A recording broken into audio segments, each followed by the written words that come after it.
In a joint statement, the US and South Korea have cautioned Russian President Vladimir Putin against strengthening military ties with North Korea.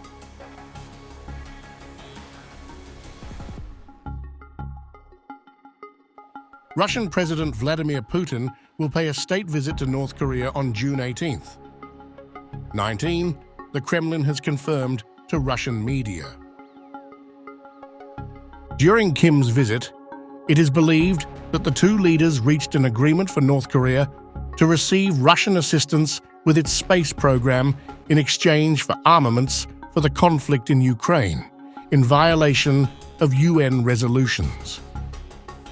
Moscow has dismissed allegations of using North Korean weapons and ammunition as absurd. US Deputy Secretary of State Kurt Campbell and South Korean counterpart Kim Jong-un discussed the matter, agreeing to respond resolutely to North Korea's provocations and actions, escalating tensions in the region through close cooperation. However, UN sanctions monitors have reported that debris from a missile that landed in the Ukrainian city of Kharkiv on January 2nd originated from a North Korean Hwasong-11 series ballistic missile launched from Russian territory. US, too, has maintained its stand on the alleged missile transfer between Moscow and Pyongyang. This charge flared up tensions at the United Nations Security Council on Monday as the United States and Ukraine leveled serious accusations against North Korea, alleging the transfer of ballistic missiles and other military equipment to Russia. These actions, they claim, are clear violations of existing Security Council resolutions.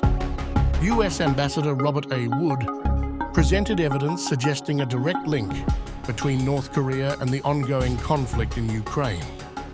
He emphasized that such transfers of arms and related materials breach several Security Council resolutions, which are designed to prevent the proliferation of weapons by North Korea.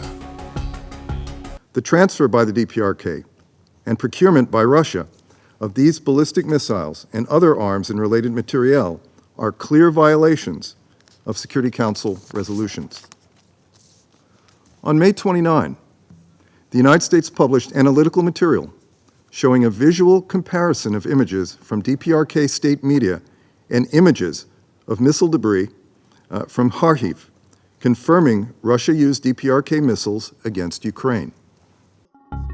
Adding to the gravity of the situation, Ukrainian Ambassador Sergei Kislitsia condemned Russia's continued acquisition of weapons from countries like Iran and North Korea.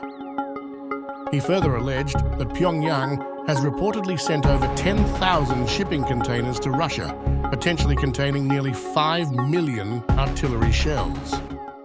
While spreading the nonsense that the possession of arms by the defending party makes peace elusive, Russia itself continues to receive weapons from rogue states like Iran and North Korea.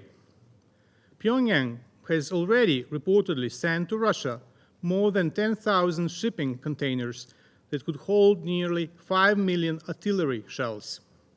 Moreover, Russia resorts to press ganging foreign nationals into its occupation forces in Ukraine by threatening those already in Russia or deceiving those they recruit from abroad.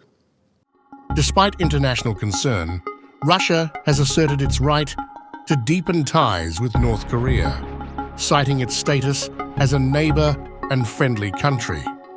Kremlin spokesperson Dmitry Peskov emphasized Russia's commitment to developing bilateral relations in an upward direction.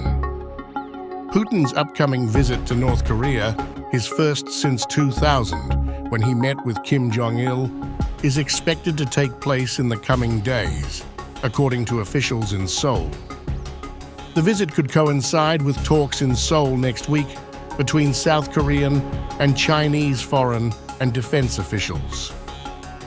North Korea appears to be preparing for Putin's visit, with civilian aircraft cleared from Pyongyang's airport and signs of preparations for a possible parade in Kim Il-sung Square, according to reports.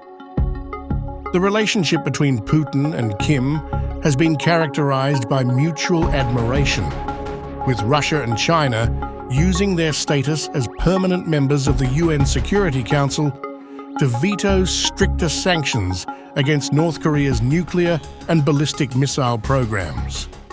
We are concerned about the fact that Russia and North Korea are aligning more and more.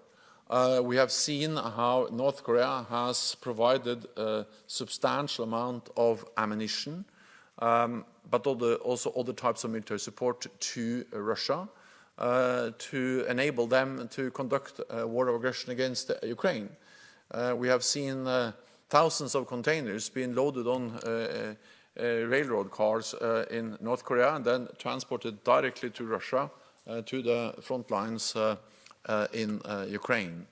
And this is more than 1 million rounds of artillery provided by North Korea to Russia's war of aggression.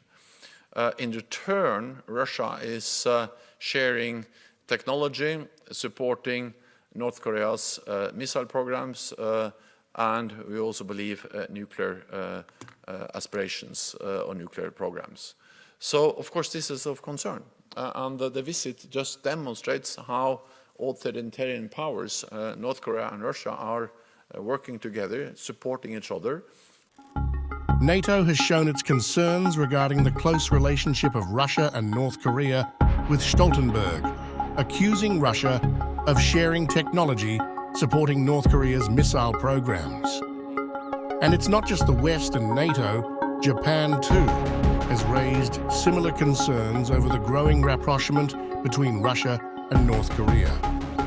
Speaking at a G7 summit, spokeswoman of the Japanese Ministry of Foreign Affairs, Maki Terada Kobayashi, emphasized the potential global repercussions of these strengthened ties, particularly in the context of recent developments in the Ukraine conflict and the broader Indo-Pacific region.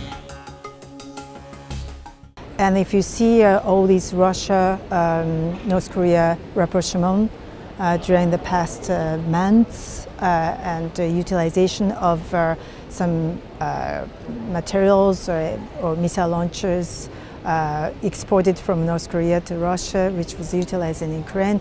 All in all, the security of Indo-Pacific is also very much interrelated with Euro-Atlantic security.